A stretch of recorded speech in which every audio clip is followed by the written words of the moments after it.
हरे कृष्ण.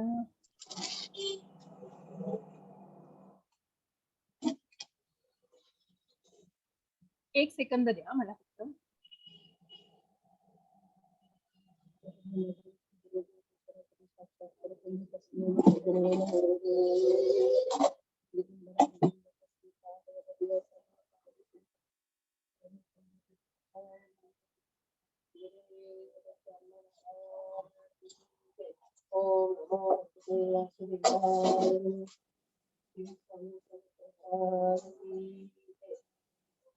जय श्री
हरे कृष्ण.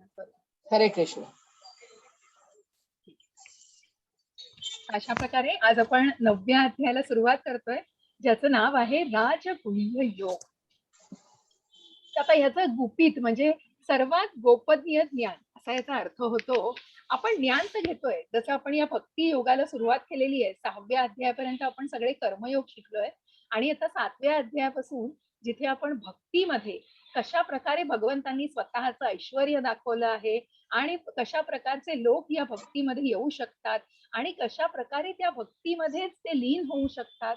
आणि मग कालच्या अध्यायामध्ये की ज्यामध्ये अर्जुनाला पडलेले जे 8 प्रश्न आहेत की ब्रह्म म्हणजे काय आहे, प्रकृती म्हणजे काय आहे आणि भगवंतांना म्हणजे भगवंत परमात्मा, मग परमात्मा हा कुठे बसलेले आहेत आणि या सगळ्यांचं ज्ञान, या सगळ्या 8ही प्रश्नांची उत्तरं भगवंतांनी दिलेली आहेत.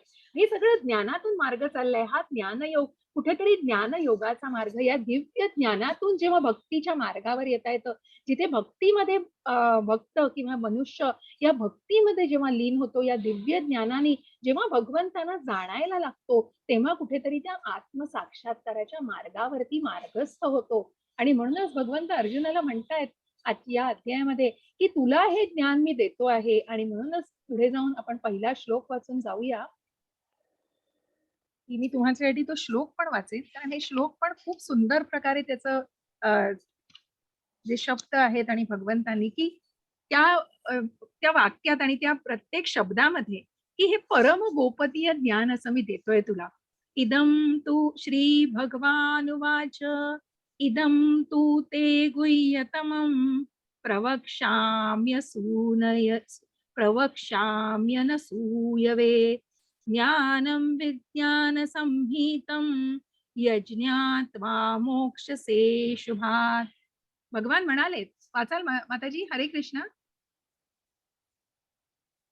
हरे कृष्ण. दीपांजली माताजी.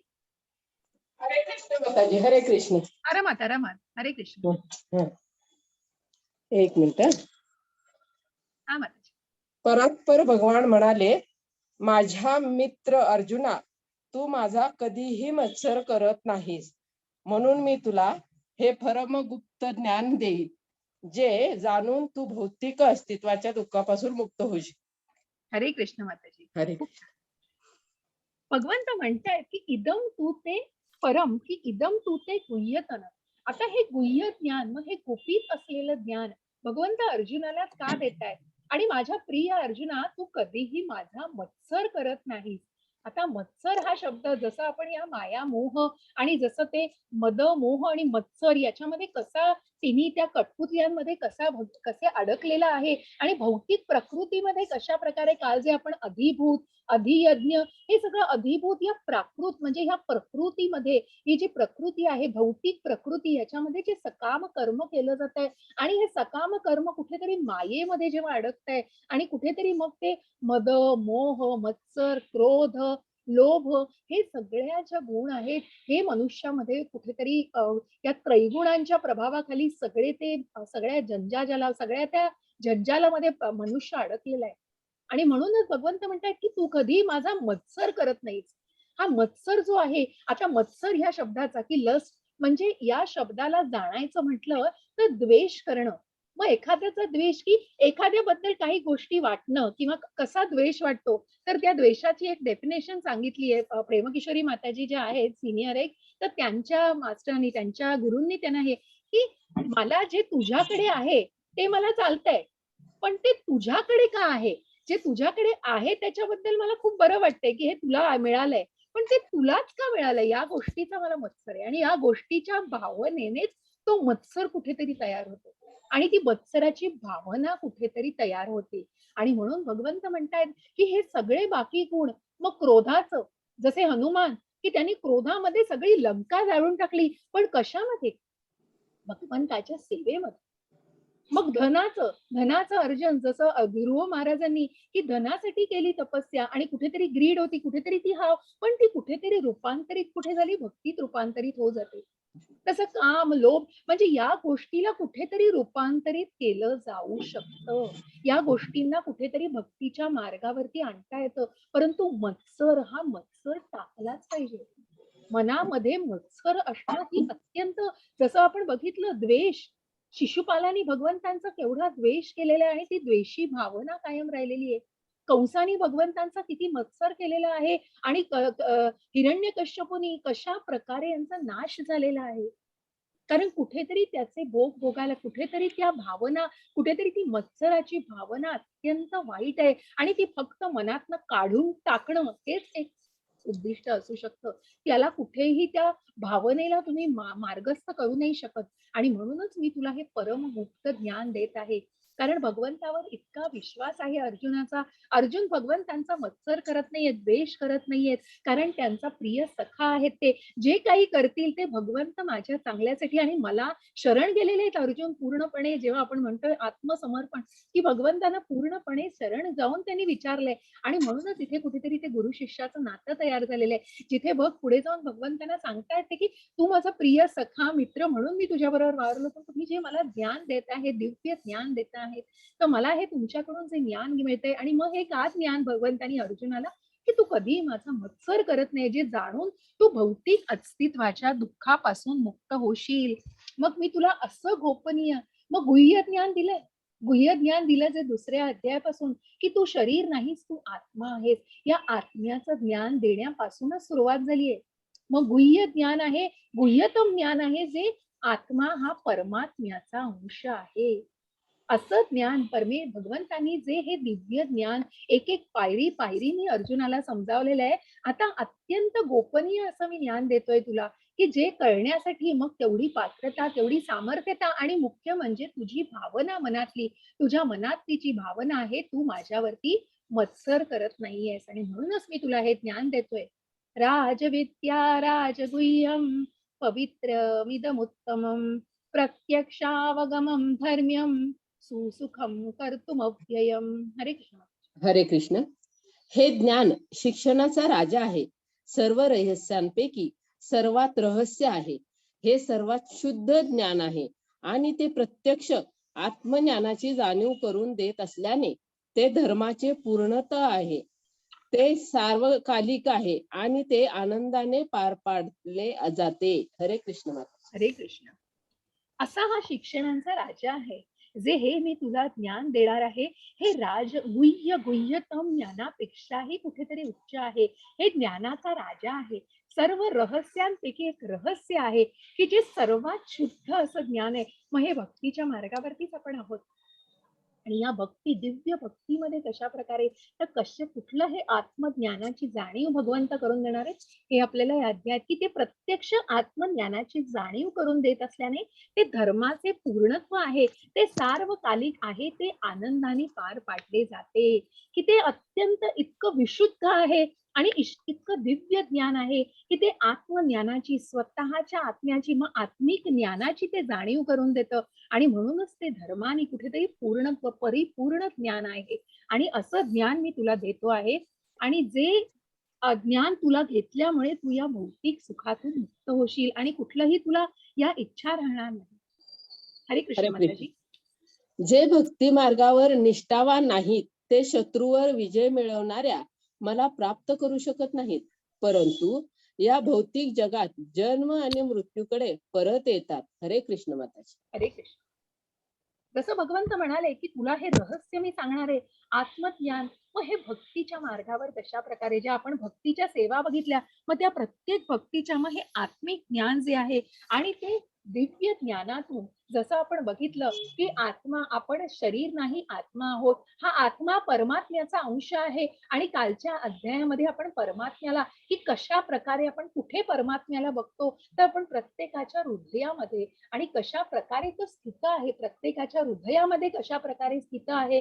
आणि मग या आत्म्याला कुठलं भौतिक, कुठलं अन्न, आणि जसं आपण दुसऱ्या अध्यायापासून बघतो आहे, की या आत्म्याचं ज्ञान आणि आत्म्याला देणारं अन्न, की ज्याने त्याचं आध्यात्मिक ज्ञान, जसं आपण काल बघितलं, की भौतिक मार्गावरती जेव्हा या भौतिक प्रकृती, या अधिभूतामध्ये त्याचा स्वभाव आहे, तो तो एक काय म्हणतात, स्वाभाविक स्वभाव आहे, कुठेतरी श्रेष्ठत्व, कुठेतरी हे मिळवायचंय, कुठेतरी गाजवायचंय, अधिकार गाजवायचाय. परंतु हाच स्वभाव जेव्हा आध्यात्मिक मार्गावरती येतो, आणि हाच जीवाचा स्वभाव, हे जीव जे ब्रह्म आहे, त्या जीवाचा स्वभाव हा आध्यात्मिक मार्गावर, त्याला अध्यात्म म्हटलंय. मग या आध्यात्मिक मार्गावरती कशा प्रकारे, तर या 8 टप्प्यातनं, जसं आपण 9 टप्प्यातून, की निष्ठा, भगवंतावर असणारी श्रद्धा, त्याच्यानंतर भगवंतांचं केलेलं ध्यान, स्मरण, आणि भगवंतांचे वेगवेगळे, जसं भक्तीच्या मार्गावरती मग सत्संग, मग हा भक्तीचा मार्ग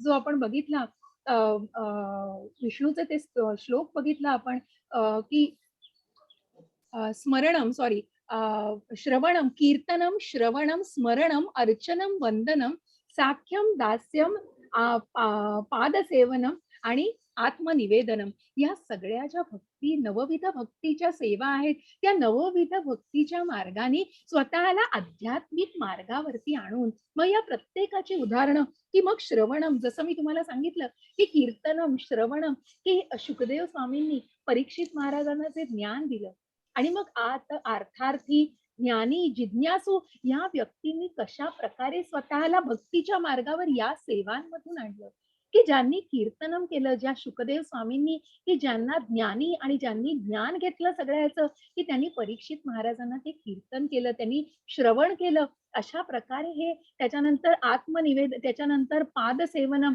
की प्रत्यक्ष लक्ष्मीनी पादसेवनम, त्याच्यानंतर अर्चनम, दास्यम जे हनुमंतानी केलेलं आहे, साख्यम ज्याच्यासाठी अर्जुनाचं उदाहरण दिलं जाईल, त्याच्यानंतर अर्चना जे पृथू महाराजांनी फुलांची, म्हणजे अर्चना पूजा केलेली आहे, ज्या मूर्ती पूजा केल्या जातात, जसं मी सांगितलं, की द्वापार युगामध्ये या मूर्तींच्या पूजा केल्या जातात. स्मरणम, की चिंतनम, सतत आपल्या मनामध्ये प्रल्हाद महाराजांनी की स्मरण केलं, भगवंतांचं स्मरण केलं, सतत नारायण नारायण नारायण नारायण, जिथे तिथे त्या हिरण्यकश्यपूला, आपल्या वडिलांना, की मग जेव्हा ज्यांनी सांगितलं, की नृसिंह महाराजांनी अवतार घेतल्यावरही त्याला कुठलंही वाटलं नाही आपल्या वडिलांचा वध करताना, कारण कुठेतरी ते सगळं आवश्यक होतं, कुठेतरी त्या द्वेषी भावनेचा ऱ्हास होणं, कुठेतरी नाश होणं, हे की आपल्या वडिलांचीच हत्या करतोय म्हणून त्याला कधीही वाटलं नाही, कारण तो इतका त्या भक्तीमध्ये दृढ होता, की अगदी पोटात असल्यापासून, आईच्या पोटात असल्यापासून त्यांनी नारद महाराजांकडून जे भागवतम ऐकले होते, आणि इतक्या त्याच्या मनावरती पूर्णपणे बिंबवलं गेलेलं होतं,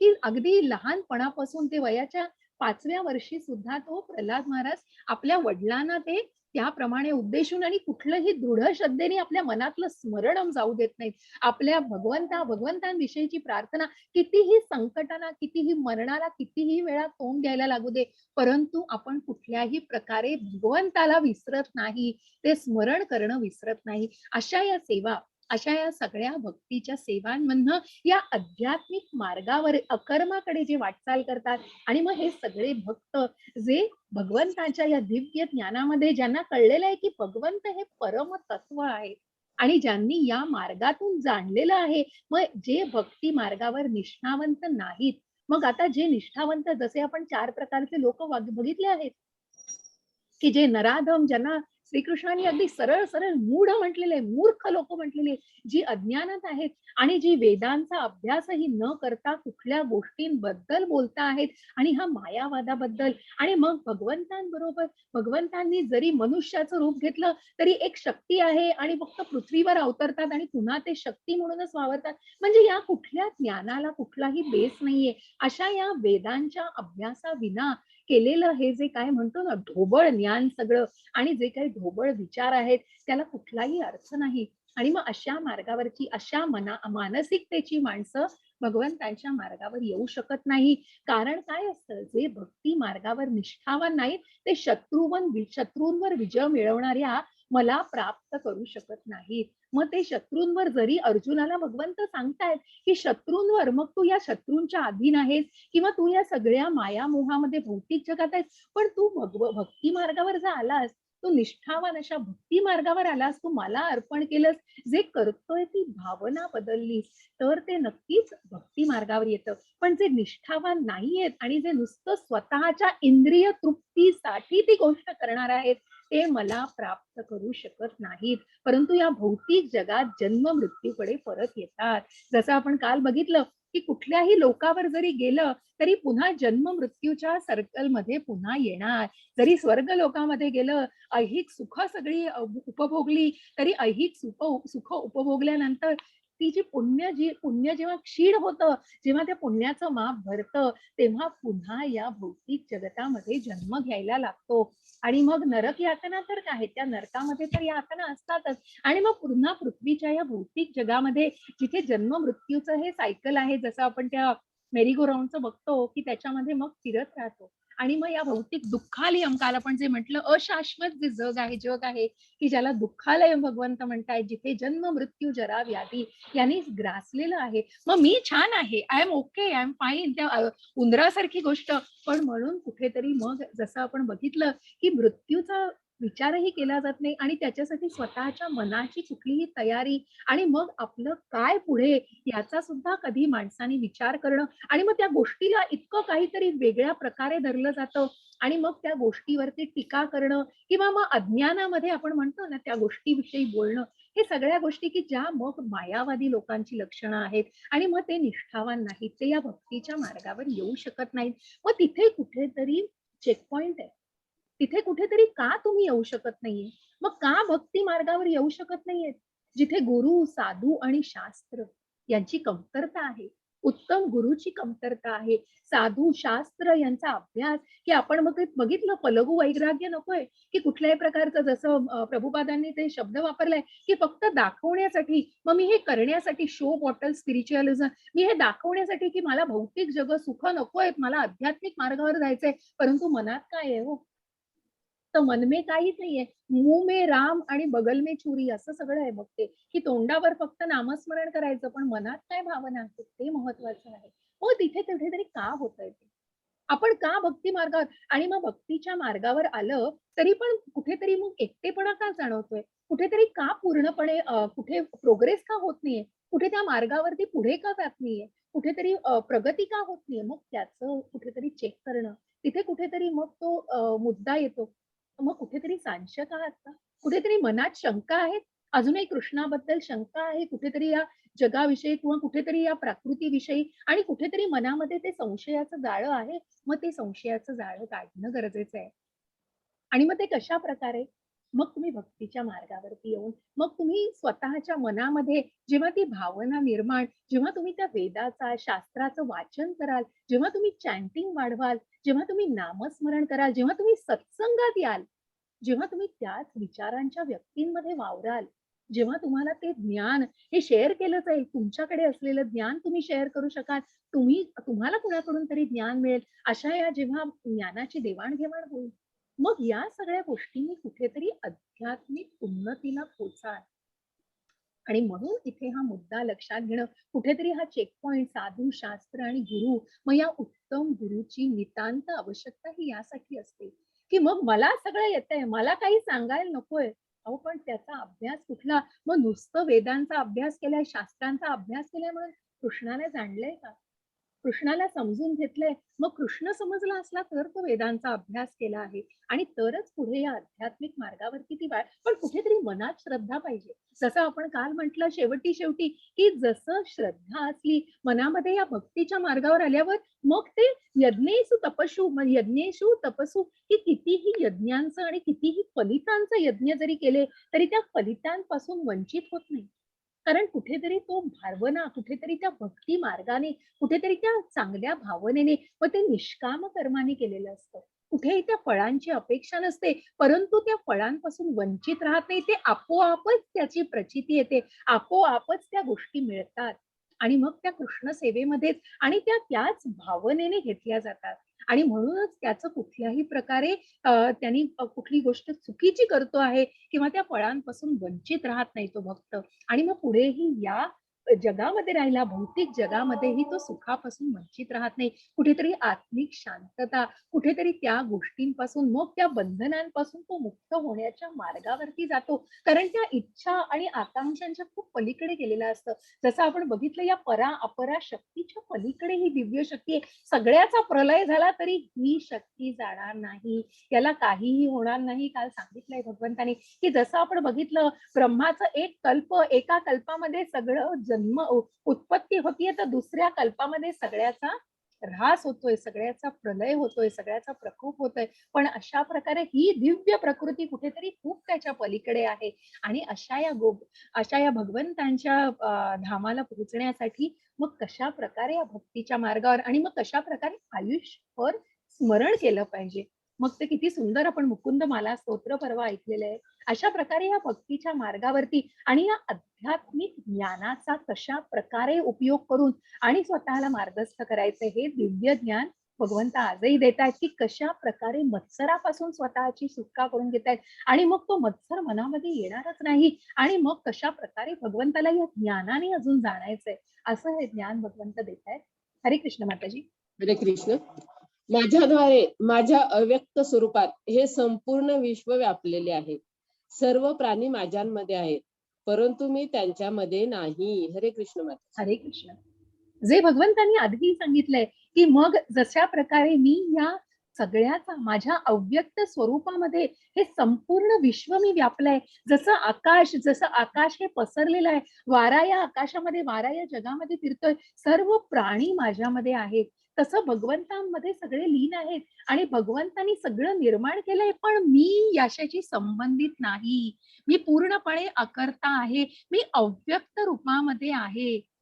माझा कुठलाही पूर्णपणे डायरेक्ट संबंध नाही. मी या सगळ्याच्या प्रभावापासून पण दूर आहे आणि म्हणूनच भगवंत म्हणतात की मी त्यांच्यामध्ये नाही आणि म्हणूनच त्याच्यापासून पूर्ण अलिप्त आहे.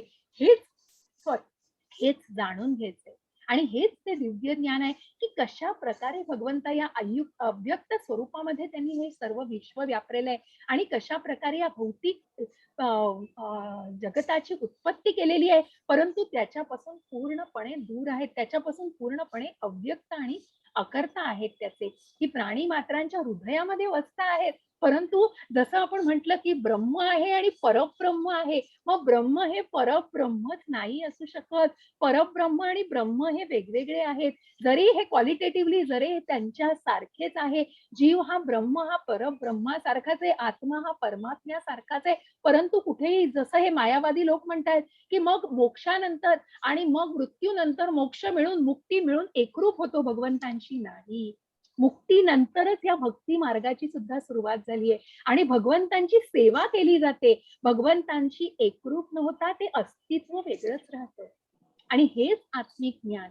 हा आत्मा चिरंतन आणि म्हणूनच जे मायावाद सांगतोय किंवा जो आपण याला मायावाद हा शब्द प्रभुपादांनी म्हटलेला आहे, कारण हा कुठेतरी कुठल्या तत्वावर आधारित आहे हे निश्चित नाहीये, त्याला निश्चितता नाहीये आणि म्हणूनच हे आत्म्याविषयीचं ज्ञान सुद्धा व्यवस्थितपणे जाणून घेतलेलं नाहीये, की जो आत्मा हा शरीराने जरी शरीराला त्या टाकलं तरी त्या आत्म्याला काही होत नाही. आत्म्याचे गुण हे तसेच राहतात. तो चिरंतन राहतो आणि तो दुसरा देह प्राप्त करतो. आणि या आत्म्याचे गुण आपण बघितलेले आहेत, की त्याला कापता येत नाही, त्याला ओलं करता येत नाही, त्याला सुकवता येत नाही, असे हा आत्म्यावर कुठलाही परिणाम होत नाही. कारण तो दिव्य असतो आणि तो परमात्म्यासारखाच असतो. फक्त जेव्हा तो या भौतिक जगामध्ये येतो, तेव्हा तो या सगळ्या गोष्टींनी बांधला जातो. आणि त्रैगुणांचा प्रभाव असतो त्याच्यावरती आणि म्हणूनच हे आत्मिक ज्ञान मिळवायचे. की आणि तरीही जे काही निर्माण झाले आहे ते माझ्यामध्ये विश्रांती घेत नाही. पहा माझी गूढ ऐश्वर्य, जरी मी सर्व प्राणी मात्रांचा पालन करता आहे, जरी मी सर्वत्र आहे, तरीही माझा आत्मा हा सृष्टीचा स्रोत आहे. आणि जसा प्रबळ वारा सर्वत्र वाहतो, नेहमी आकाशात विसावतो, त्याच प्रकारे सर्व प्राणी माझ्यामध्ये विसावतात.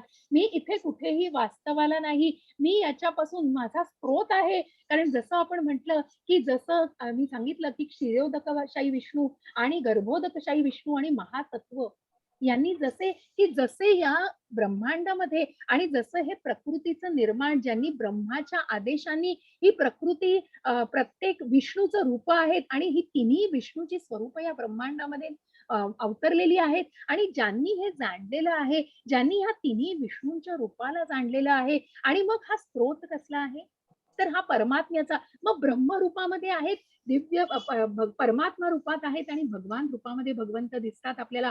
परंतु हा जो स्रोत परमात्म्यापासून आणि भगवंतांपासून निघालेला आणि या प्राणी मात्रांची उत्पत्ती केलेली आहे. मी सर्वत्र वावरतो आहे, पण मी दिसत नाही. मी फक्त या सृष्टीचा स्रोत आहे. माझ्यामध्ये विश्रांती कोणी घेत नाही, की मी याच्यापासून, की आपण कमळाच्या पानाचं बघितलं हो, की कसं विरक्ती, कसं अटॅच्ड विथ डिटॅच, म्हणजे त्या कमळाच्या पानावरती आहे, परंतु कमळावरती त्या पाण्याचा प्रवाह नाही, की ते कमळाचं पाणी, की पाण्याचा त्याच्यावरती काहीही स्पर्श होत नाही.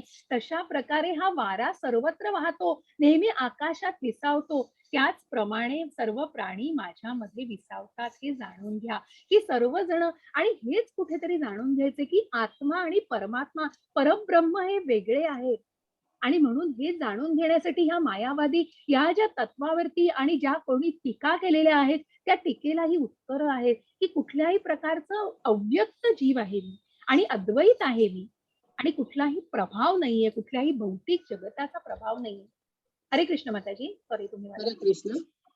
संपूर्ण वैश्विक क्रम माझ्या अध्ययन आहे. माझ्या इच्छेने ते पुन्हा पुन्हा प्रगट होते आणि माझ्या इच्छेने ते शेवटी नष्ट होते. शेवटी नष्ट होते. हो, अजून काही नाहीये ना हे तिथे. धनंजया, हो. हे सर्व काम मला बांधू शकत नाही. मी सदैव अलिप्त आहे, तटस्थ असल्यासारखा बसलेला आहे. हरे कृष्ण हरे माता. कृष्ण. मला तुमच्यासाठी याच्यासाठी खूप सुंदर तात्पर्य आहे. मी एक त्याच्यातला पॅरेग्राफ तुम्हाला वाचते. फार सुंदर आहे. तुम्ही वाचल्यावर तुम्हालाही सगळं यायला कळेल. की बघा 9.8 आहे. प्रकृतीं स्वामवष्टभ्य, त्याच्या आधीच मी एकदा तुम्हाला वाचून दाखवते.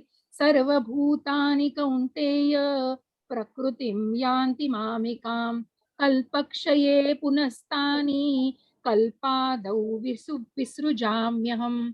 कल्पाच्या अंती सर्व भौतिक अभिव्यक्ती माझ्या प्रकृतीमध्ये प्रवेश करतात आणि नव्या कल्पाच्या आरंभी माझ्या शक्तीद्वारे मी पुन्हा त्यांना निर्माण करतो. ब्रह्माचा एक दिवस हा कल्प आहे, ब्रह्माची एक रात्र हे कल्प. आणि अशा प्रकारे ब्रह्माच्या एका दिवसामध्ये उत्पत्ती होते आणि त्याच रात्रीमध्ये विनाश केला जातो. आणि याचा सगळ्याचं कारण भगवंतांच्या शक्तीद्वारे, हे परमात्म्याच्या शक्तीद्वारे केलं जातं. मग या भौतिक सृष्टीची उत्पत्ती, पालन आणि संहार पूर्णपणे भगवंतांच्या इच्छेवर. आपण इच्छा केली तरी बघा, आपण एखादी गोष्ट ठरवतो तशीच होणं हे आपल्या हातात नसतं. कारण आपलं शरीर आणि आपला आत्मा वेगळा आहे. आपला आत्मा, आपला विचार, आपली बुद्धी जे सांगतच ते आपण करतोय कृती, असंच कधीतरी होत नाही. आपण खूप गोष्टी अशा विचाराने आणि वेगळ्या प्रकारे करत असतो. परंतु भगवंतांचं कसं आहे? भगवंतांचा आत्मा आणि शरीर हे एक आहे. त्यांचं जे आत्मिक ज्ञान, त्यांच्या इच्छेवरती हे जग चालतंय. त्यांनी इच्छा केली तर इकडचं तिकडे होईल, तिकडचं इकडे होईल. अशा प्रकारे भगवंतांच्या इच्छेवरती ब्रह्मांडांची उत्पत्ती आणि प्रलय आहे. आणि म्हणूनच भगवंत की भगवंतांच्या इच्छेवरही अवलंबून असतं.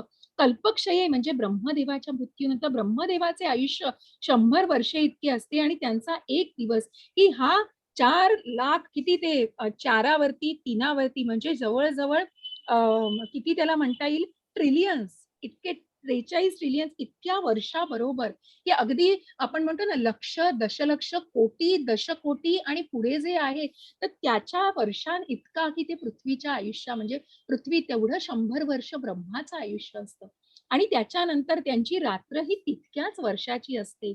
त्यांच्या एका महिन्यात असे 30 दिवस 30 रात्री असतात आणि एका वर्षात 12 महिने असतात. अशा 100 वर्षानंतर जेव्हा ब्रह्मदेवाचा मृत्यू होतो तेव्हा संहार आणि प्रलय होतो. म्हणजेच भगवंतांनी प्रकट केलेली शक्ती पुन्हा त्यांच्यामध्ये विलीन होते. नंतर पुन्हा जेव्हा भौतिक जगत निर्माण करण्याची आवश्यकता असते त्यांच्या इच्छेनुसारच भगवंत हे भौतिक जग पुन्हा निर्माण करतात.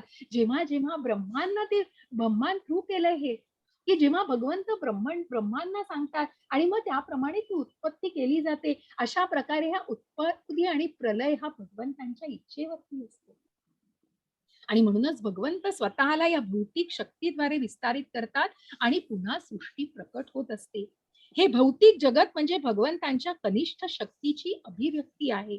हे यापूर्वीच आपण की जसं आपण म्हटलं ही भौतिक शक्ती ही पराशक्तीच्या सुद्धा कारण आपण बघितलं भगवंतांची ती पराशक्ती आणि हे जीव जे आहेत म्हणजे ज्याच्यामध्ये या पराशक्तीमध्ये भगवंतांच्या हे सगळे जीव आहेत परंतु जीव कशात जगतायत तर या कनिष्ठ या अपराशक्तीमध्ये आणि ही अपराशक्ती भगवंतांच्या शक्तीपेक्षा कनिष्ठ आहे आणि हे यापूर्वीच आपण परा आणि अपराशक्ती जाणताना जाणलंय. उत्पत्तीच्या वेळी भौतिक शक्ती महत्त्वाने प्रकट होते. त्यामध्ये भगवंत आपला प्रथम पुरुषावतार महाविष्णू रूपामध्ये प्रवेश करतात. ते कारणोदक सागरामध्ये पहुडलेले असतात. जसं हे बघा सागरामध्ये पहुडलेले असतात आणि अखंड ब्रह्मांडांना उच्छ्वासित करीत असतात. प्रत्येक ब्रह्मांडामध्ये पुन्हा गर्भोदकशाही विष्णूच्या रूपाने प्रवेश करतात. प्रत्येक ब्रह्मांडांची निर्मिती होते. भगवंत स्वतःला क्षीरोदकशाही विष्णूच्या रूपात आणखी प्रगत करतात. जसं मी म्हटलं की महातत्वाच्या रूपाने आणि मग ही जी भगवंत महासागरामध्ये असतात आणि प्रत्येक ब्रह्मांडामध्ये क्षीरोदकशाही विष्णू आणि गर्भोदकशाही विष्णू हे अवतरत असतात आणि या रूपांद्वारे प्रत्येक गोष्टीमध्ये सूक्ष्म अणूमध्ये प्रवेश करतात. या वस्तुस्थितीचे वर्णन या ठिकाणी आहे. भगवंत सर्वच गोष्टींमध्ये प्रवेश करतात. आता जीवात्म्यां संबंधी सांगायचं तर भौतिक प्रकृतीमध्ये जीवात्मा हा गर्भस्थ केलेला असतो आणि आपल्या पूर्व कर्मानुसार त्याला विविध प्रकारच्या अवस्था प्राप्त होतात. भौतिक प्रकृती कार्यरत असते. सृष्टीच्या उत्पत्तीच्या क्षणापासून जीवाच्या निरनिराळ्या योनीच्या कार्यास प्रारंभ होतो की सर्वांची उत्क्रांती होते. जीवांच्या निरनिराळ्या योनी सृष्टी बरोबरच निर्माण केल्या जातात. मनुष्य पशु पक्षी सर्वांची एकाच वेळी उत्पत्ती होते कारण प्रलयाच्या वेळी जीवांच्या ज्या इच्छा असतात त्या पुन्हा प्रकट होतात आणि या शब्दाचा आणि संपूर्ण प्रक्रियेशी जीवांचा संबंध कारण हे जीव आणि हे प्रकट होत आहे. पूर्ण प्रकृती ही पुन्हा प्रकट केली जाते. पूर्व सृष्टीमधील जीवांच्या अवस्था केवळ पुन्हा प्रकट होतात. ते सर्व काही केवळ भगवंतांच्या इच्छेनुसार घडते. हीच भगवंतांची अचिंत्य शक्ती आहे. निरनिराळ्या योनींची निर्मिती केल्यावर भगवंतांचा त्या योनींशी मुळीच संबंध नसतो. विविध जीवांच्या इच्छा पूर्ण करण्याकरता सृष्टीची निर्मिती होते म्हणून भगवंत स्वतःला सृष्टीमध्ये गुंतवून घेत नाहीत. भगवंत सगळं निर्माण करतात. या योनींची निर्मिती होते ब्रह्मांडांची निर्मिती होते आणि त्याच्यामध्ये पशु पक्षी जीव यांची उत्पत्ती केली जाते. सगळं भगवंतांच्या इच्छेनुसार घडतं परंतु त्याच्यापासून भगवंत अलिप्त असतात. त्याच्या कुठल्याही गोष्टींच्या प्रभावांवर भगवंतांचा प्रभाव नसतो. भगवंतांच्या इच्छेनुसार ते सगळं घडलेलं असतं. पण सगळं या भौतिक जगामध्ये आल्यानंतर मग या जगामध्ये या त्रैगुणांच्या प्रभावाखाली हा जीव जगत असतो आणि हा आत्मा असतो आणि मग कशा प्रकारे त्याला त्याचा स्वभाव आध्यात्मिक करायचा आहे हे भगवंतांनी तुमच्यावर सोडलंय. मग या स्वभावाला सकाम कर्मामध्ये जोडायचंय का मग त्याला अध्यात्मामध्ये जोडायचं. असं हे सगळं जे हे असं इतकं गुपित ज्ञान आहे हे जाणण्याचा प्रयत्न करा. आणि म्हणून याच्यासाठी तात्पर्य परत परत वाचा पाहिजे तर तुम्ही, की हे जे महाविष्णूचं महातत्वाचं स्वरूप आहे, त्याने ब्रह्मांड निर्माण केली जातात. आणि या महातत्वापासून मग क्षीरोदकशाही विष्णू आणि गर्भोदिकशाही विष्णू हे प्रकट होऊन ते ब्रह्मांडांची निर्मिती करतात आणि ते प्रकृतीला निर्माण करतात. जे पशु पक्षी आणि या सगळ्यांची पुन्हा निर्मिती भगवंतांच्या इच्छेनुसार केली जाते. आणि ही सगळी केल्यानंतर त्यांच्या कुठल्याही पुढच्या गोष्टींची आणि मग त्यांच्या कुठल्याही सगळ्या इच्छा पुरवणं किंवा त्यांच्या कुठल्याही त्या सगळ्या जडणघडणीशी भगवंताचा संबंध नसतो. भगवंतांनी सृष्टी निर्माण करून दिलेली आहे. मग जसं आपण बघितलं की भगवंतांमध्ये सगळा देवी देवतांचा वास असतो आणि मग कशा प्रकारे हे ऍडमिनिस्ट्रेटर आणि मग कशा प्रकारे यज्ञ केला जातो, पर्जन्य होऊन मग कशा प्रकारे अन्न आणि अशा प्रकारे सगळं पुरवलं जातं. कारण कुठेतरी हे देवी देवता हे सगळ्या या या ज्ञानाच्या या सामर्थ्यापलीकडे ज्या भगवंतांच्या अति जवळ आणि अत्यंत निकट असतात आणि म्हणूनच ते भगवंतांना प्रिय.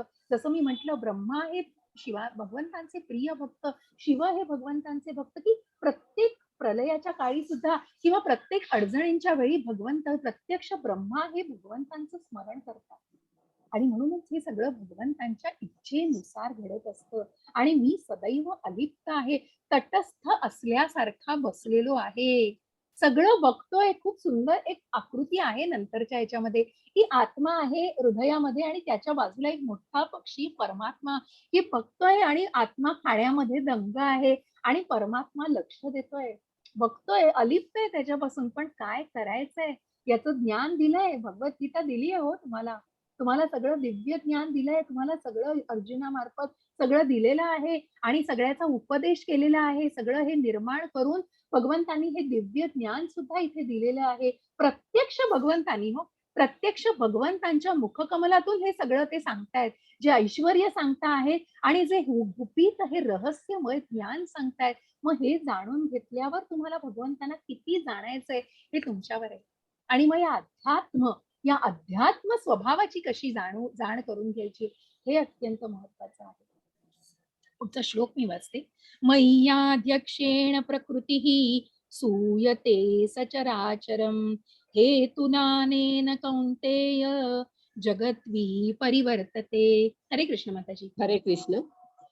हे कुंतीच्या पुत्रा, माझ्या मार्गदर्शनाखाली ही भौतिक प्रकृती कार्यसिद्ध आहे आणि ती सर्व गतिमान आहे. अचल प्राणी उत्पन्न करत आहे.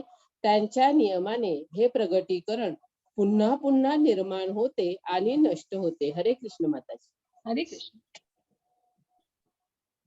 या ठिकाणी स्पष्टपणे भगवंत सांगतायत की भौतिक सृष्टीच्या कार्यापासून अलिप्त असले तरी तेच प्रकृतीचे परम संचालक आहेत. या भौतिक सृष्टीचे अध्यक्ष आणि आधार आहेत. जसं मी म्हटलं की त्या माळेमधून ते मणी जे आहे त्या मण्यातला दोरा भगवंत आहेत.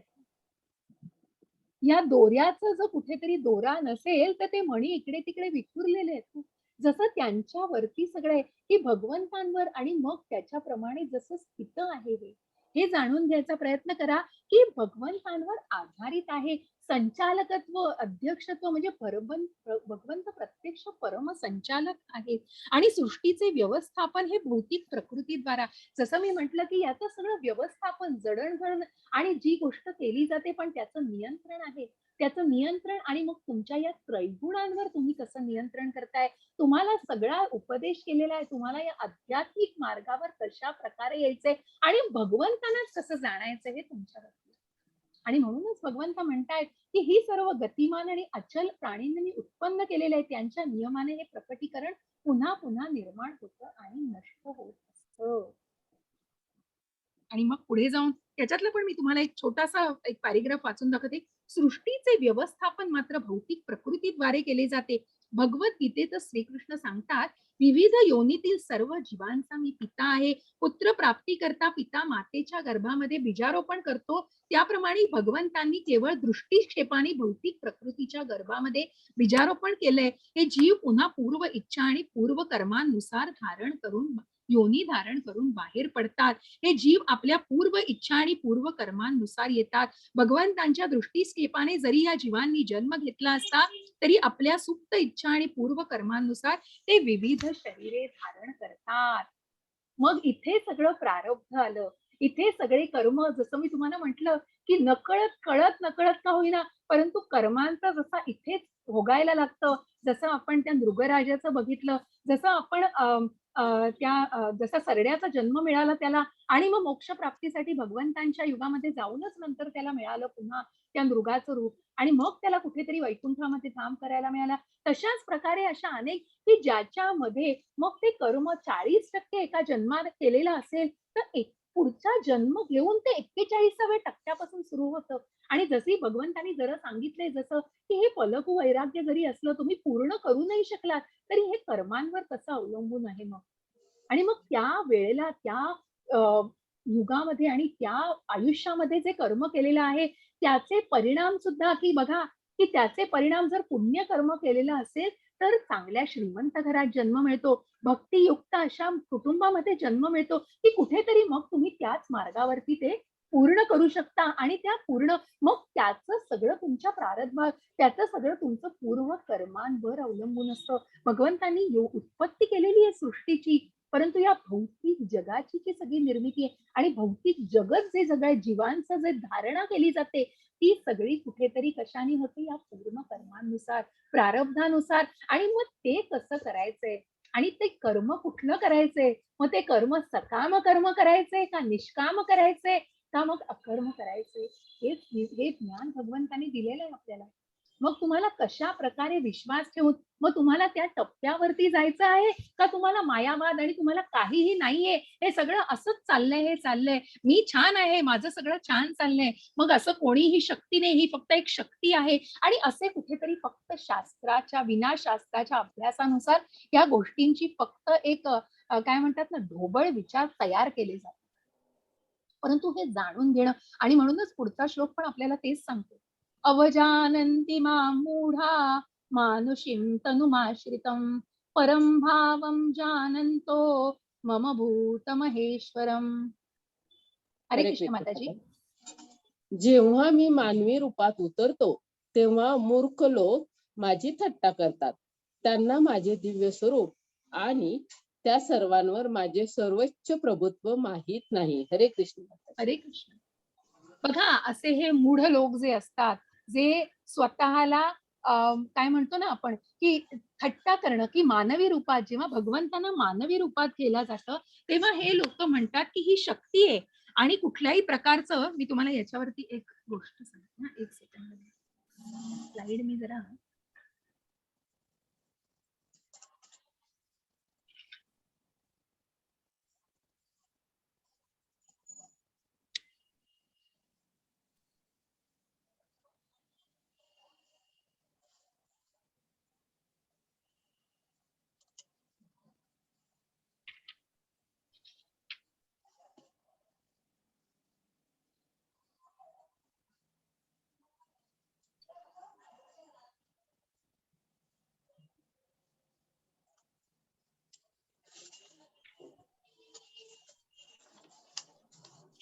ठीक आहे, ते भावार्थ जनार्दन पुढच्या याच्यात आहे. तर याच्यामध्ये भगवंतांनी तेच सांगितलंय, की जेव्हा मी मानवी रूपामध्ये उतरतो, भगवंत प्रत्यक्ष मानवी रूपात ही भगवद्गीता सांगताना अर्जुनासमोर आलेत, तेव्हा मूर्ख लोक माझी थट्टा करतात. त्यांना माझे दिव्य स्वरूप या सर्वांवर वर्चस्व सर्वोच्च हे माहितीच नसतं, कारण ते अज्ञानामध्ये. मग शेवटी भगवंत काय सांगतात, जे 4 प्रकारची लोक भगवंतांनी सांगितले, जी मूर्ख आहेत, नराधम आहेत, आसुरी आहेत, मग त्या भावनाच तशा आहेत, आणि त्या गुणांद्वारे ते भगवंतांना जाणूच शकत नाही, कारण तितकी सामर्थ्यता नसते, तितकं त्या तत्वाला जाणण्याची एक तेवढी ती आकलन शक्तीच नसते. मग अशी लोक भगवंतांची फक्त थट्टा करू शकतात, आणि ते फक्त या दिव्य मार्गांवरती, आणि मग अशा मार्गावरती येऊ शकत नाही.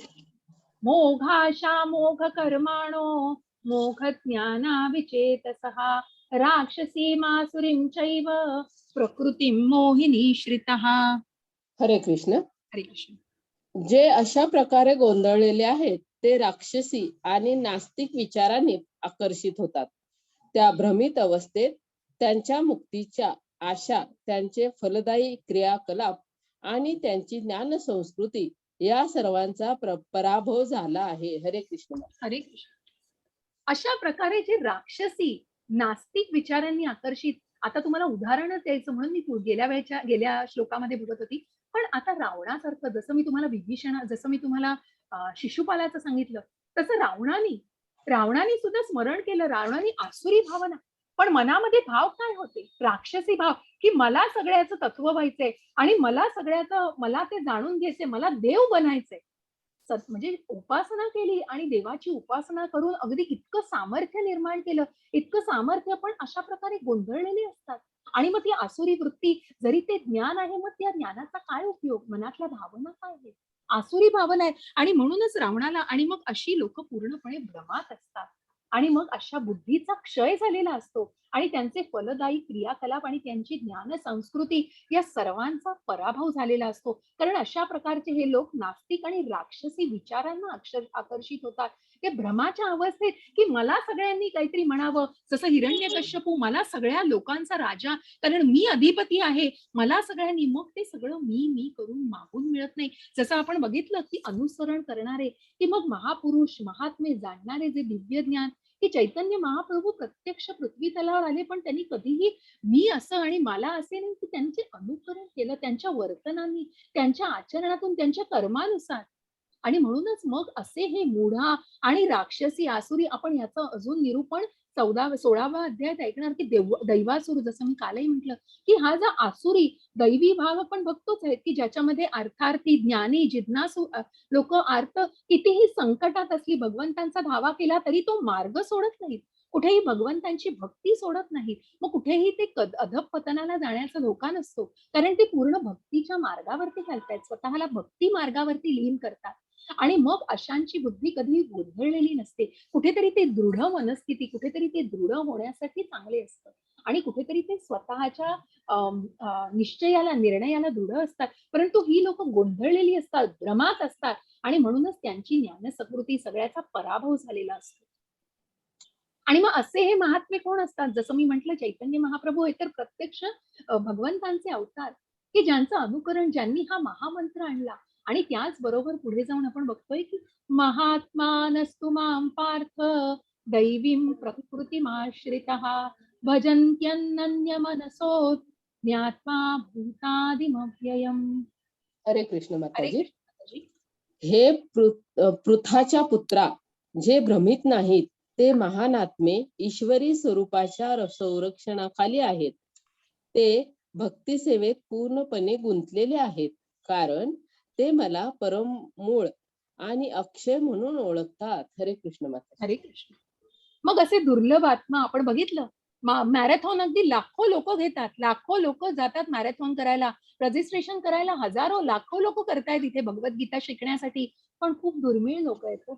खूप अशी कमी लोक आहेत जी फक्त मग शेवटच्या अध्यायापर्यंत अगदी पूर्णपणे कृष्णाला जाणून घेण्यासाठी थांबतात आणि त्या ज्ञानाची प्राप्ती करून घेण्यासाठी त्यांची इच्छा असते मनामध्ये.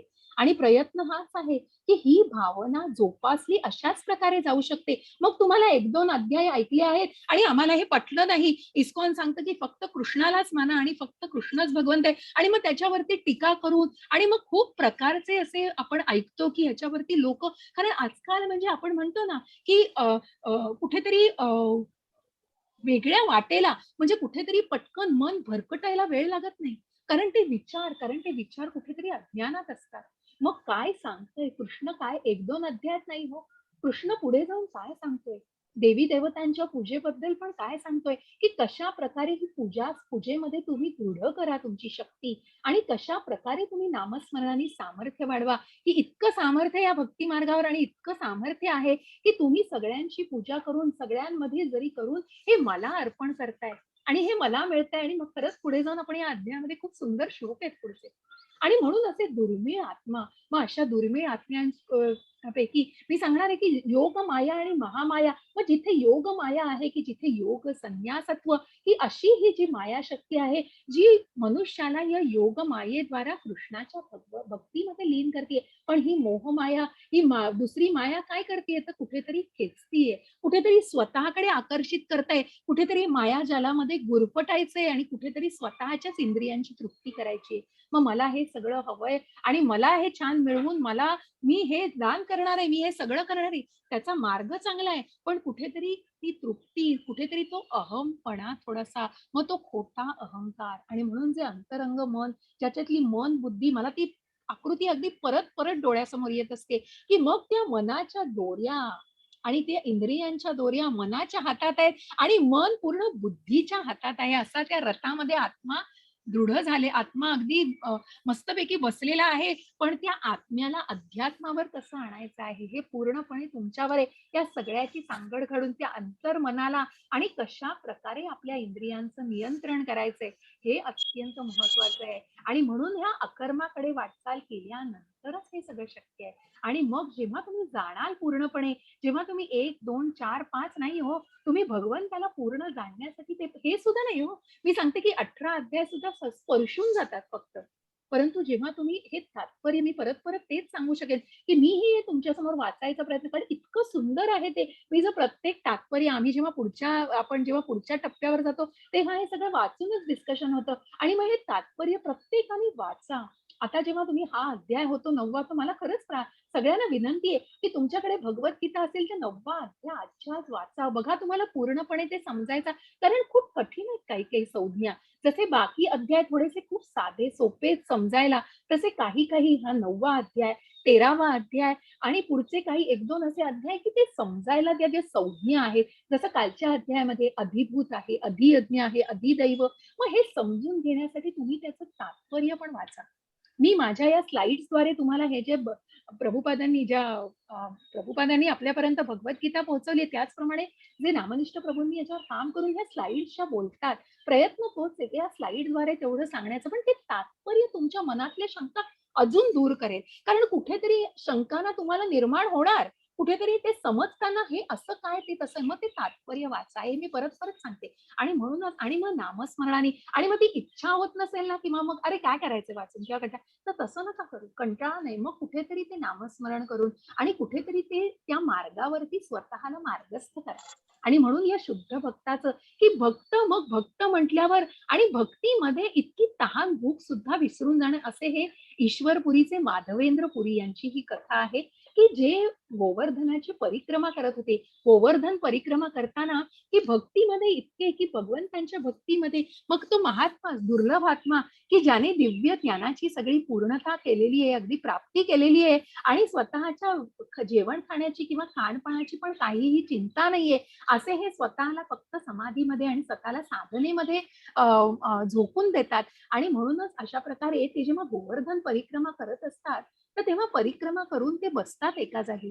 तर तेव्हा त्यांना तिथे एक मुलगा येतो आणि एका कलशामध्ये त्यांना दूध घेऊन येतो. आणि तो मुलगा त्यांच्या जवळ येऊन म्हणतो, की माझं नाव गोपाळ आहे आणि माझ्या आईने हे तुम्हाला दूध दिलंय. तिने सांगितलं, की आपल्या आजूबाजूला कुठल्याही जवळच्या परिसरात कोणीही भुकं राहू नये. कोणी अन्नाशिवाय राहू नये, आणि म्हणून कोणी भुकेलं असताना तिला कळतं आणि तिने तुम्हाला हे दूध पाठवलेलं आहे, तर तुम्ही ह्याचं सेवन करा, तुम्ही हे घ्या. जसं प्रभुपादांची याच्यावर एक विचार आहे आणि एक आठवण आहे, की त्यांना जेव्हा खाली ते उभे होते असे काही परिसरामध्ये, तेव्हा त्यांनी बघितलं आजूबाजूला लोकं अन्नाची भीक मारतायत आणि अन्नासाठी तरसतायत. तेव्हा त्या क्षणी इस्कॉन कशाप्रकारे अन्नदान करायला लागलं, तेव्हा त्यांनी सगळ्यांना सांगितलं, की जितकं मिळेल तितकं, पण 10 किलोमीटर पर्यंतच्या परिसरामध्ये कोणीही भुकेलं राहिलं नाही पाहिजे. कोणीही आत्मा, कोणीही सोल उपाशी राहू नये. आणि म्हणून ते अन्नदान तुम्ही बघाल तर इस्कॉनमध्ये अन्नदान चालू असतं. आणि आता सुद्धा या कितीतरी आपण बघतो या पॅन्डेमिकमध्ये, या कितीतरी या स्ट्राईकच्या आणि जेव्हा काहीही चालू नव्हतं, अशा प्रकारे लोकांना अन्नदान देऊन, की जगणार कसे? शेवटी प्रभुपाद नेहमी सांगतात, की पहिली हेल्थ, की हे तुम्ही करा, नामस्मरण करा, सेवा नंतर येते. तुम्ही भगवंत सांगतायत सगळं करा, पण तुम्ही तुमच्या जीवाची तितकीच काळजी घ्या. तुम्ही जगलात, तुम्ही आहात, तर पुढचं करू शकाल हो. आणि त्यासाठीच ते. मग हे दुर्लभ आत्म्यांबद्दल सांगतायत त्यांचं, की ते भक्तीमध्ये, जसं आपण पूर्वीच्या काळचं हे सगळं आणि आधीच्या ह्याच्यातलं ऐकतो, की मग भक्ती तेवढी साधना, तेवढं तप करणं हे गरजेचं आहे. आणि मग अशा प्रकारे त्यांना ते दूध देतात आणि मी गोपाळ आहे आणि मी हे माझं भांड परत घ्यायला मी नंतर येईन, असं ते ईश्वरपुरीच्या त्या माधवेंद्र पुरींना सांगून तिथून ते जातात. ते दूध घेतात, तिथेच ते भांड ठेवून देतात कलश, आणि ते तिथे झोपी जातात. आणि झोपी गेल्यानंतर त्यांना प्रचिती, त्यांना काय दिसतं, त्यांना दिसतं की एका झाडामध्ये मी अडकलोय, मला वाचव, मला काट्याकुट्यांचा मार्ग आहे, मला इथून बाहेर काढ. आणि या सगळ्या गोष्टींनी ते खडबडून जागे होतात आणि जागे झाल्यानंतर त्यांना तोच मुलगा डोळ्यासमोर येतो. आणि मग कुठेतरी त्यांचं मन, की प्रत्यक्ष त्यांना त्यांना कुठेतरी मन त्यांचं दाटून येतं आणि आपण सेवा करून घेतली. आपल्याला भगवंतांनी, की ज्यांना काळजी आणि जे प्रत्यक्ष आपल्याला अन्न द्यायला, प्रत्यक्ष आपल्याला दूध द्यायला आले आणि त्यांना कुठेतरी ते, की ते धावत-धावत गावकऱ्यांकडे गेले, की असं-असं एक मुलगा अडकलाय त्या झाडा-झुडपांमध्ये, त्याला आपल्याला काढायचंय, कारण तो परत आला नाही. आणि मग त्यांना ती प्रचिती, की ते प्रत्यक्ष भगवंत. आणि मग ते कोणी दुसरे नसून ते श्रीनाथजींची ती मूर्ती आहे. आणि ती मूर्ती, त्याचं जे मंदिर बांधलं गेलं, की अशा प्रकारे ते मंदिराची स्थापना आणि ती मूर्ती तिथे मिळाली. हे कुठेतरी आपण म्हणतो ना, की मग इतके हे शुद्ध भक्तीच्या मार्गावरती असतात, की प्रत्यक्ष भगवंतांना काळजी असते मग त्याची. आणि अशी प्रचिती येऊन सुद्धा आपल्याला या कथांमधनं हे या प्रत्यक्ष माधवेंद्र पुरींची ही कथा आहे. आणि अशा प्रकारे मग त्या मंदिराची नंतर स्थापना झालेली आहे श्रीनाथजींच्या. तर हे अशी ही शुद्ध भक्ताची, की ज्यांचे हे दुर्लभ आत्मा आहेत, की जे अत्यंत स्वतःला झोकून दिल्याप्रमाणे. आणि मग भगवंताला काळजी कसली हो, तर भक्तांची काळजी. तर भगवंताला या विशेष भक्तांची काळजी ही नेहमीच राहणार. सततं कीर्तयन्तो मां यतन्तश्च दृढव्रतः नमस्यन्तश्च मां भक्त्या नित्ययुक्ता उपासते. हरे कृष्ण माताजी. हरे कृष्ण. सदैव माझा महिमा जपत दृढ निश्चयाने प्रयत्न करीत माझ्या पुढे नतमस्तक होऊन हे महान आत्मे नित्य माझी भक्ती भावाने पूजा करतात. हरे कृष्ण माता. हरे कृष्ण. श्रीला प्रभुपाद दिसतायत तुम्हाला चित्रामध्ये, जे दृढ भावाने अगदी स्वतः महिमा, मग तो प्रचार, कृष्ण भावनेचा प्रसार करत आणि सदैव माझा महिमा जपत. आणि अशाच प्रकारे हा महिमा आणि हे महिमेचं प्रसार करत आणि तो जपत आणि दृढ निश्चयाने, की कृष्ण माझ्या बरोबर आहे. आणि ही भावना प्रत्येकाच्या मनामध्ये रोवायची आहे, प्रत्येकाच्या मनात त्याचं बीज रोवायचं आहे. या दृढ निश्चयाने प्रयत्न करीत माझ्या पुढे नतमस्तक होऊन हे महान आत्मे नित्य माझी भक्ती भावाने पूजा करतात. पिताहमस्य जगतो माता धाता पितामहः वेद्यं पवित्रमोंकार ऋक्साम यजुरेव च. हरे कृष्ण माताजी. हरे कृष्ण.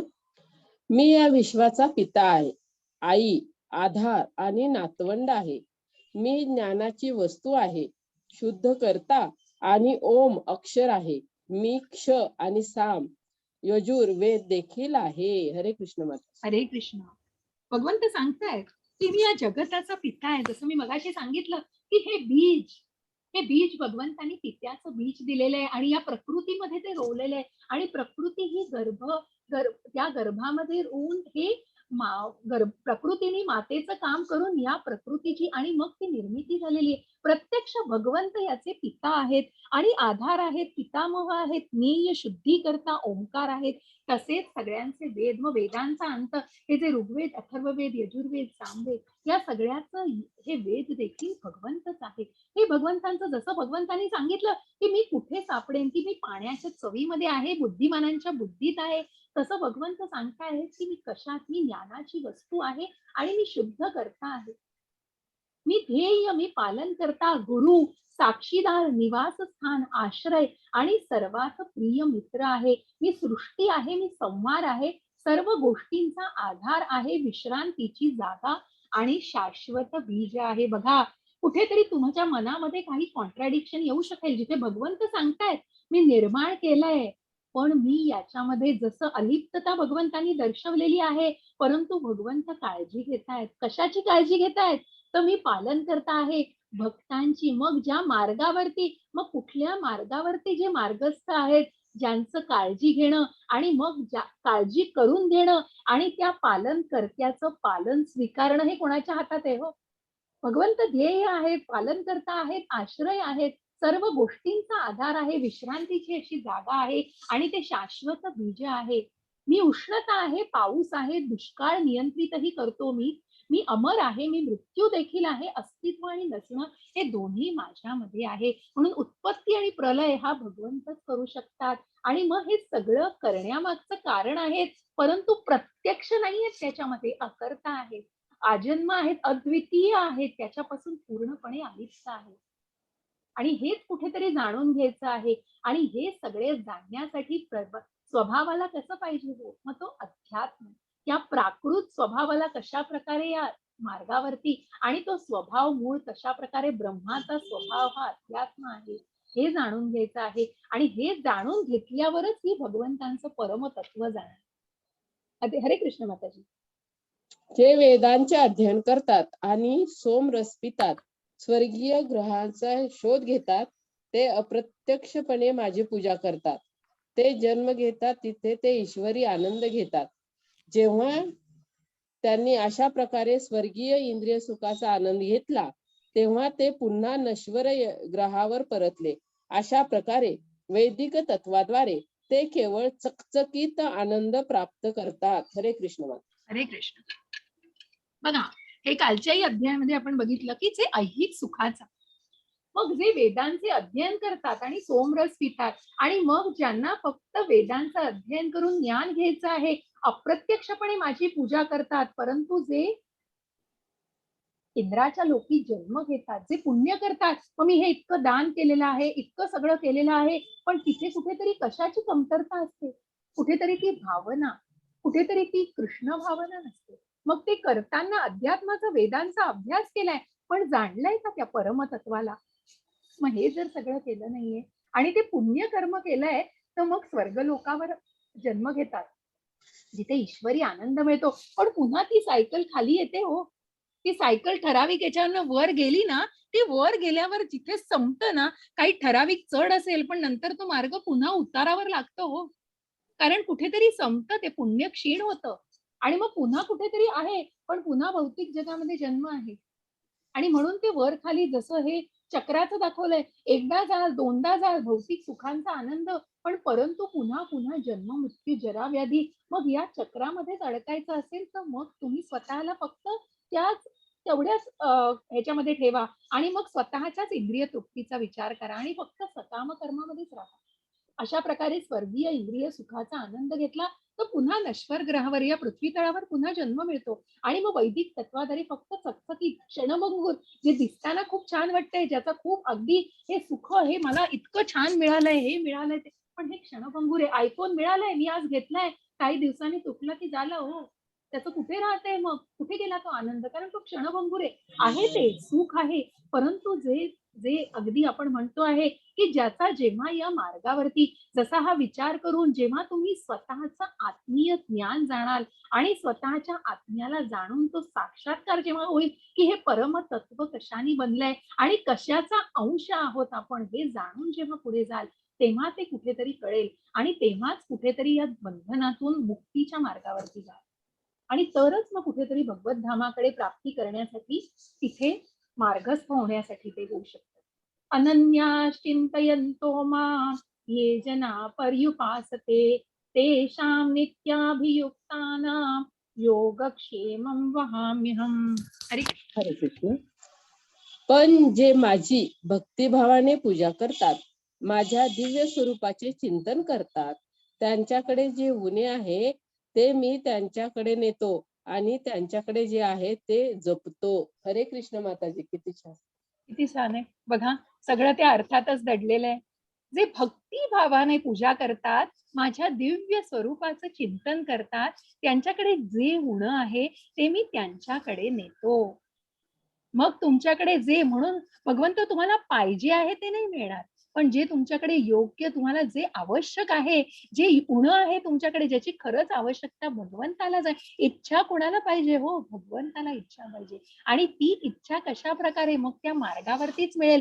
कारण जी मनापासून पूजा करतात, मग ती पूजा करणं बघा पुढे जाऊन दाखवणार आहे की ती खरंच खूप कठीण आहे हो, नाही, खूप सोपी आहे भगवंतांची पूजा करणं.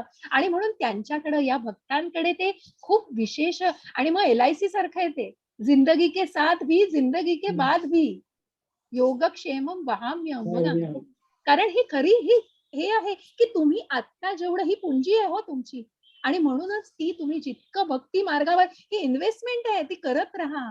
जितकी करत राहाल तितकी तुमच्यासाठी ती तुमच्या त्यांच्याकडे, आणि म्हणूनच मग भगवंत त्या भक्तांची काळजी घेतो, आणि त्यांच्याकडे जे आहे त्या भक्तीला नक्की भगवंत जपतो. ती भक्ती कुठे हलू देणार नाही, डळमळू देणार नाही. मग त्या मनाला कुठेही डळमळू देणार नाही, कुठेही विचलित होऊ देणार नाही. ते अविचलित मन होण्यासाठी भगवंत पाठीशी आहेत. फक्त तू तुला भक्ती मार्गावर घाल. तू जे कर्म करतो आहेस ते तू विचारपूर्वक कर, आणि जर ते त्या याने केलंस तर नक्की मी तुझ्या पाठीशी आहे, आणि नक्की मी त्या फळांची काळजी घेईन, आणि मी नक्की तुझ्या भक्तीची काळजी घेईन, हे निश्चित आहे. आणि हे अत्यंत महत्वाचं आहे. हे कुंतीच्या पुत्रा, येप्यन्य देवता भक्ता यजन्ते श्रद्धयान्विताः तेऽपि मामेव कौन्तेय यजन्त्य विधिपूर्वकम्. हरे हरे कृष्ण. कृष्ण. हे कुंतीच्या पुत्रा, मनुष्याने इतर देवांना जे काही अर्पण करावे ते खरोखर माझ्यासाठीच आहे, परंतु ते खऱ्या अर्थाने अर्पण केले जाते. हरे कृष्ण माता. हरे कृष्ण.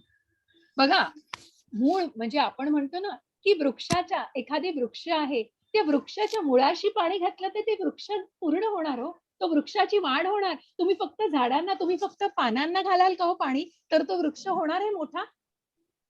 नाही होणार. म्हणून त्या मुळांना पाणी घालणं. भगवंत म्हणतायत सगळ्या देवी देवतांची पूजा ही माझ्यापर्यंत पोहोचते हो, परंतु कुठेतरी तुम्ही ती पूजा, जसं आपण बघतो की शासनाचे अधिकार, राज्याचे अधिकार, मग या अधिकारामध्ये किंवा कुठेतरी तुम्ही जेव्हा त्या हायर ऑथॉरिटीला सांगता तेव्हा ती गोष्ट पुढे पुढे पुढे पुढे केली जाते.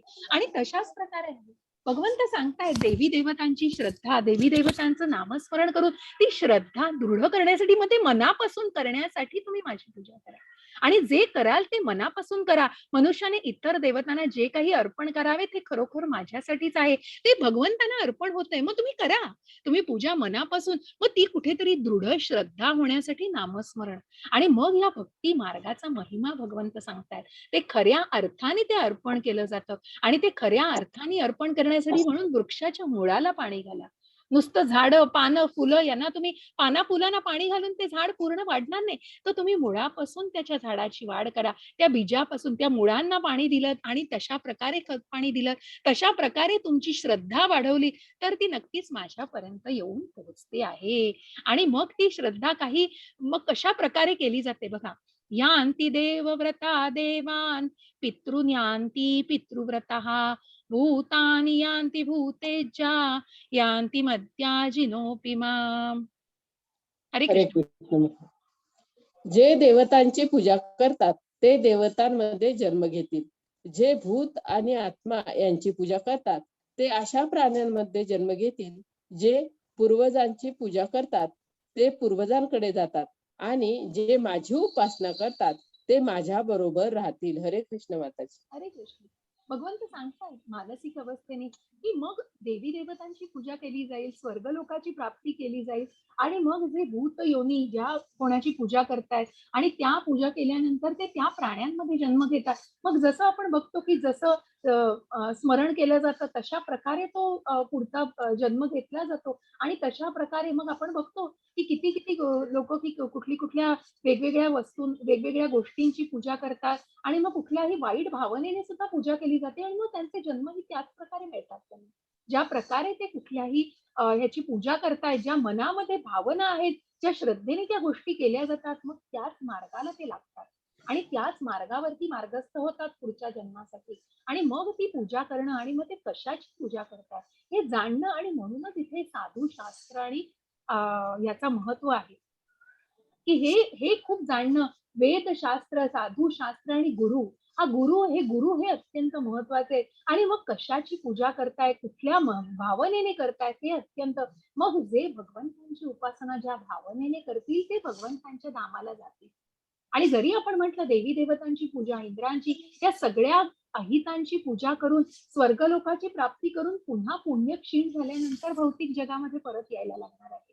आणि म्हणूनच भगवंत धामाला जाण्यासाठी जी पूजा मनापासून भक्ती मार्गावर, आणि जे कर्म अर्पण केलं जातं ज्ञानाने कर्म, तसं भक्तीला अर्पण केलं जातं, भक्ती भावाने अर्पण केलं जातं, तेव्हा माझ्या धामाची नक्कीच ते त्याच्यावरती मार्गस्थ होतील. आणि मग खरंच इतकं कठीण आहे का हो भगवंतांची पूजा करणं? तर बघा, हा श्लोक खूप सुंदर श्लोक आहे.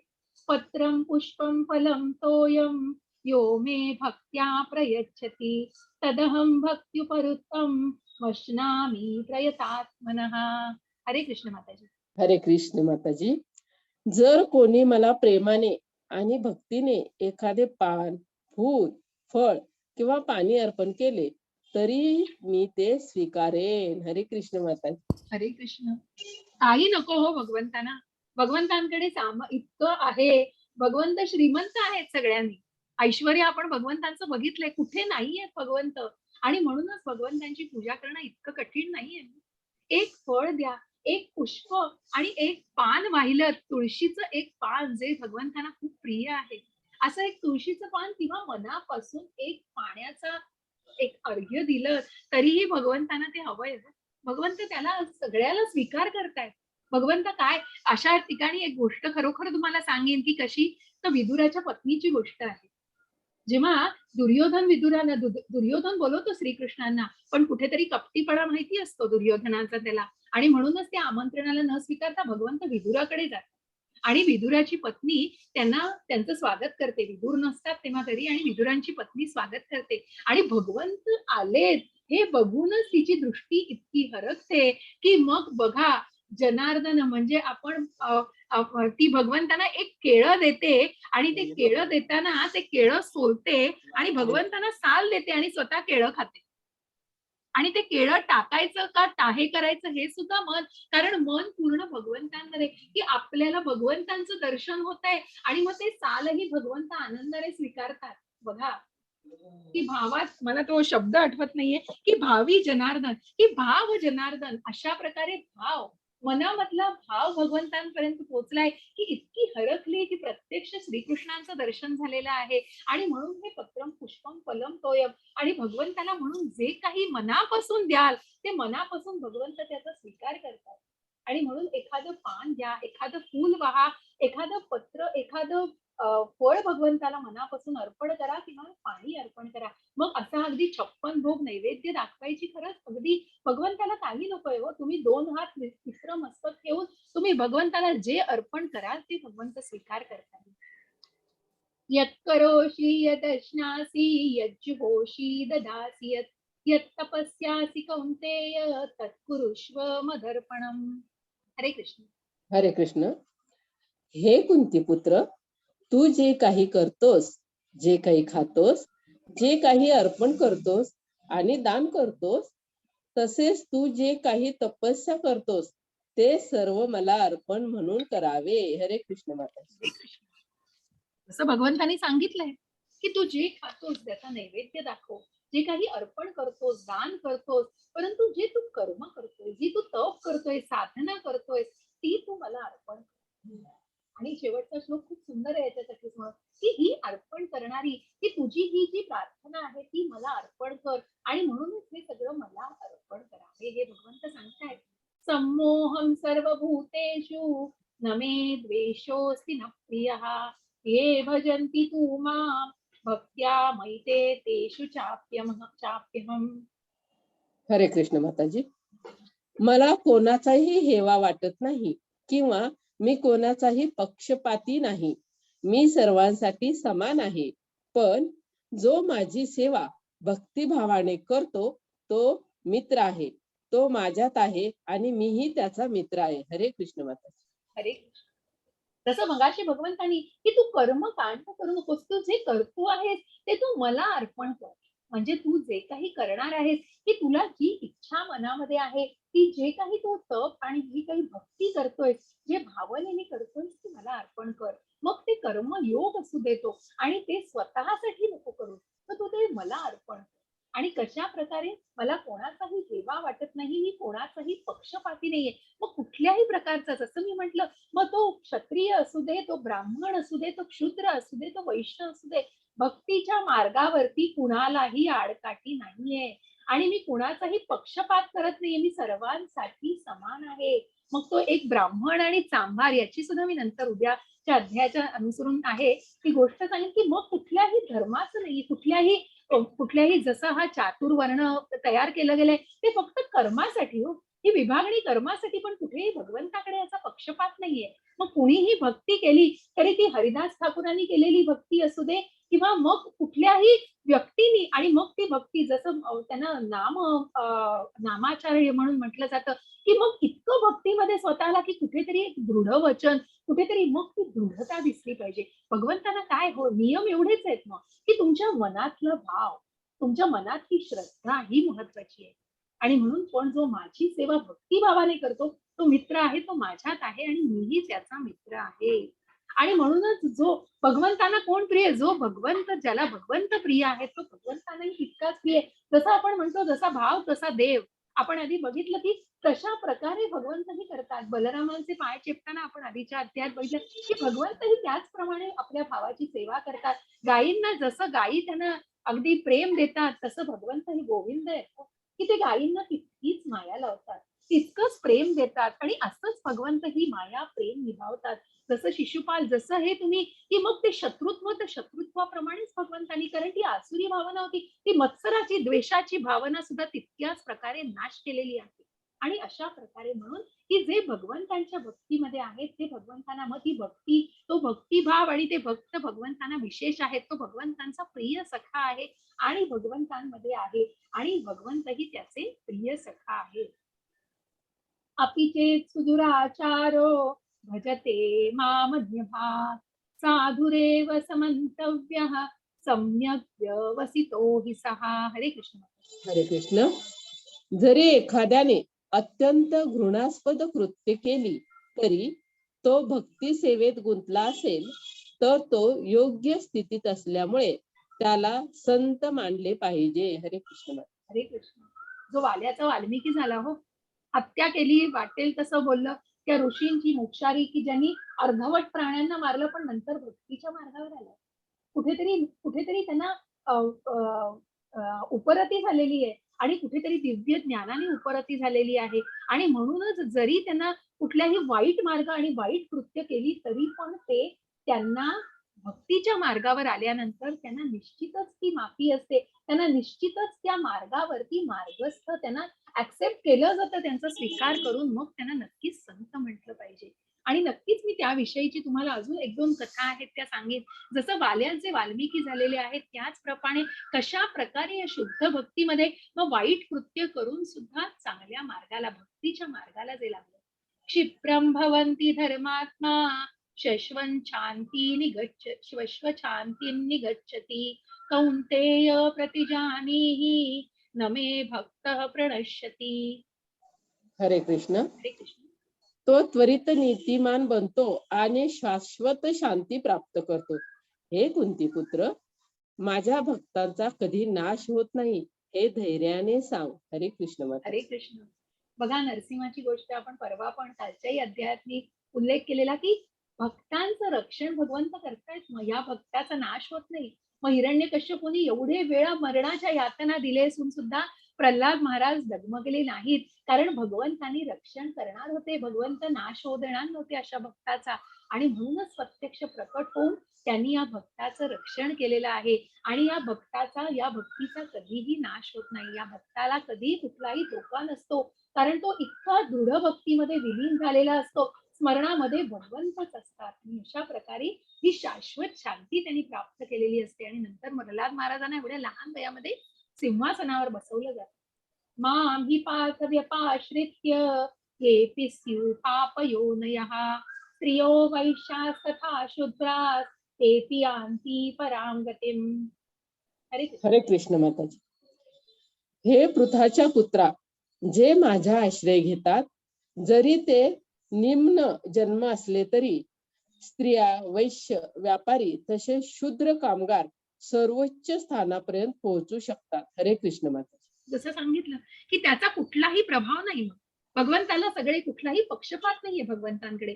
जे भगवंतांचा आश्रय घेतात ते वेगळ्या निम्न जन्माचे, अगदी मग जसं आपण बघतो की खालच्या स्तरातली कुठलीही व्यक्ती असू दे, शूद्र स्त्री असू दे, शूद्र व्यक्ती, शूद्र कामगार असू दे, कुठल्याही प्रकारचं असू दे, परंतु ते मन, ती भावना, आणि जर त्या भावनेने तो आश्रय भगवंतांचा घेतला असेल तर ते सर्वोच्च स्थानापर्यंत निश्चितच पोहोचू शकतात. मन्मना भव मद्भक्तो मद्याजिम्मा नमस्कुरु मामे वैश्यसि युक्तैव मात्मानं मत्परायणः. हरे कृष्ण. हरे कृष्ण माताजी. आपले चित्त नेहमी माझ्या चिंतनात गुंतून राहा. नमस्कार करा आणि माझी उपासना करा. माझ्यात पूर्णपणे लीन होऊन तू माझ्याकडे नक्की येशील. हरे कृष्ण माता. हरे कृष्ण. हा श्लोक आपल्याला 18व्या अध्यायामध्ये सुद्धा, 18वा अध्याय पुन्हा एक सार आहे गीतेचं, त्याच्यामुळे हा श्लोक एक पत्रम पुष्पम फलम तोयम आणि हा एक श्लोक, हे दोन श्लोक जे मी म्हणते ना की काही काही अध्यायांमधले म्हणजे 108 श्लोकांपैकी तर आहेच, आणि 108 श्लोक करू शकला तर नक्की ते स्मरण करा आणि नक्की ते मेमोराईज करायचा प्रयत्न करा, कारण खूप सुंदर श्लोक आहेत ज्याच्यामधून, जसं आपण 10व्या अध्यायामध्ये आता येणार आहोत उद्या, चतुश्लोकी गीता सांगितली आहे की गीतेचं सार, मग त्या 4 श्लोकांमधून भगवंत सगळी गीता सांगतात. मग काय आहे गीता? आणि तसंच या श्लोकामध्ये की तू आपले चित्त माझ्या चिंतनात गुंतून राहा, नमस्कार कर, माझी उपासना कर, माझ्यात पूर्णपणे लीन होऊन तू माझ्याकडे नक्की येशील. मग ती भावना, भगवंत म्हणत नाही 24 तास मंदिरामध्ये जाऊन आणि मग तू भगवी वस्त्र धारण करून किंवा तू उपास तापास कर आणि खूप कडक अशी हे करून, नाही, कुठलंही नाहीये. कुठलंही पत्रम पुष्पम फलम तोयम, भक्ती पूजा करायला तर एवढं पूर्ण आहे, पण तू जे स्मरण करशील, तू जे चिंतन करशील ते कर. 24 तास मी चिंतनात असलो, स्मरणात असलो तरी तसं कर आणि मला नमस्कार कर, माझ्यामध्ये पूर्ण लीन होऊन तू माझ्याकडे येशील आणि मग नक्कीच तुला त्या भगवत धामाची प्राप्ती होईल. आणि तू जेव्हा पूर्णपणे दृढ भावनेने माझ्या चिंतनात गुंतून राहशील तेव्हा निश्चितच त्या धामाकडे तू मार्गस्थ होशील. असा हा शेवटचा श्लोक खूप सुंदर श्लोक आहे. आणि इथूनच पुढे मग आपण की जसं हे गुह्य ज्ञान, जसं हे आत्मिक ज्ञान आपण आज घेतलेलं आहे आणि कशा प्रकारे मग मत्सर ही भावना कशा प्रकारे सोडूनच दिली पाहिजे मनातून, आणि मग दिव्य ज्ञानाचा मार्ग की भगवंतानी सगळं निर्माण केलेलं आहे, पण कसे ते अलिप्त आहेत. भौतिक जग निर्माण केलेलं आहे, पण त्याचं नियंत्रण हे तुम्ही त्या मायेच्या नियंत्रणाखाली आहात आणि हे नियंत्रक आहेत भगवंत त्याचे, परंतु नियंत्रण अधीक्षक आहेत, अध्यक्ष आहेत, संचालक आहेत, आश्रय तुम्ही त्यांच्याकडे घेताय, परंतु ते तुमच्यावर आहे. तुम्ही स्वतःला कुठल्या मार्गावर आणून मग तुमचा स्वभाव आध्यात्मिक करायचा आहे की तुम्ही सकाम कर्माने जगत राहणार आहात, हे पूर्णपणे तुमच्यावर आहे. आणि मग तिथे भगवंत काळजी करायला आहेत आणि भगवंत रक्षण कशा करता आहेत, जसं म्हटलं की 7 बी आणि 12 बी, की मग तुमच्या भक्तीचंही रक्षण केलं जातंय. कुठेतरी ते नामस्मरण, कुठेतरी भगवंतांची ती उपासना, सेवा, कुठेतरी त्या भावनेमध्ये करणं खूप आवश्यक आहे. आणि मग सेवाभाव हा तर मनामध्ये पाहिजे. आणि म्हणूनच या सगळ्या मार्गस्थ आल्यावर की भगवंतांच्या दृढ शक्तीमध्ये, दृढ भावनेमध्ये दृढ व्हा आणि माझ्यामध्ये लीन हो. अशा प्रकारे हे राजविद्या, राजगुह्य ज्ञान भगवंतांनी दिलंय. आणि त्याच्यानंतर कीर्तनाकडे की कशा प्रकारे सततम कीर्तयंतो माम, आणि मग दृढ भक्तीमध्ये कशा प्रकारे तू माझ्याकडे येऊ शकशील, की अगदी प्रभुपादांचं जे आपण उदाहरण घेतो की कृष्ण भावना मनामध्ये इतकी दृढ पद्धतीने कशी तू जोपासू शकतोस, आणि मग तू मला नमस्कार कर आणि त्या भावनेनेच मला अर्पण कर जे करशील.